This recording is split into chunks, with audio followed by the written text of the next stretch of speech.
Good afternoon, fam. We'll be removing a stereo today from a 2012 Nissan Sentra.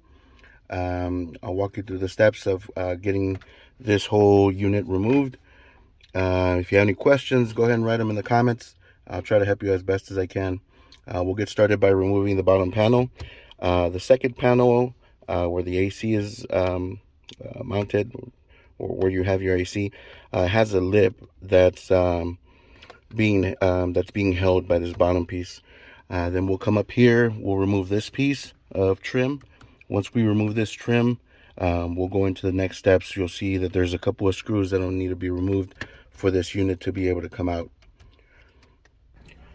So you'll grab your pry tool, preferably plastic. If you're using any type of screwdriver, it's always suggested that you have any type of cloth or something to avoid damaging your trim pieces.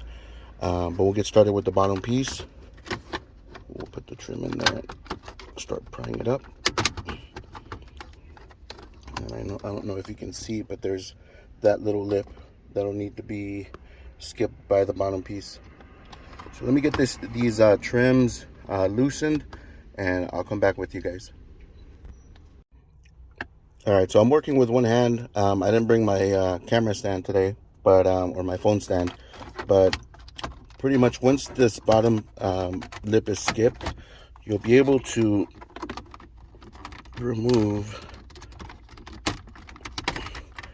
the second piece of trim, which is the AC.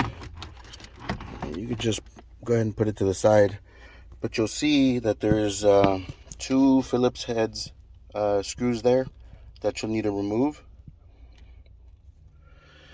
All right, so as you can see, I went ahead and got the pry tool to be able to remove the tab or the locks on this trim. Again, just pop it, and then you'll be able to appreciate the other two screws that the Phillips head screws that are on top. Then again, remember there's another two on the bottom. So once those two screws come off, this whole piece will be able to come off, and it'll expose the unit to where you'll see some torque screws on the side. I believe they're T20s, but you'll be able to see those screws to be able to remove the unit from the main base cover or the main dash. I'll come back in a minute. All right, so I went ahead and removed the screws, top and bottom. I don't know if you can see down there. Okay, so they've been removed. 1, 2, 3, 4. So now when you pull on the unit will fairly easy just come forward.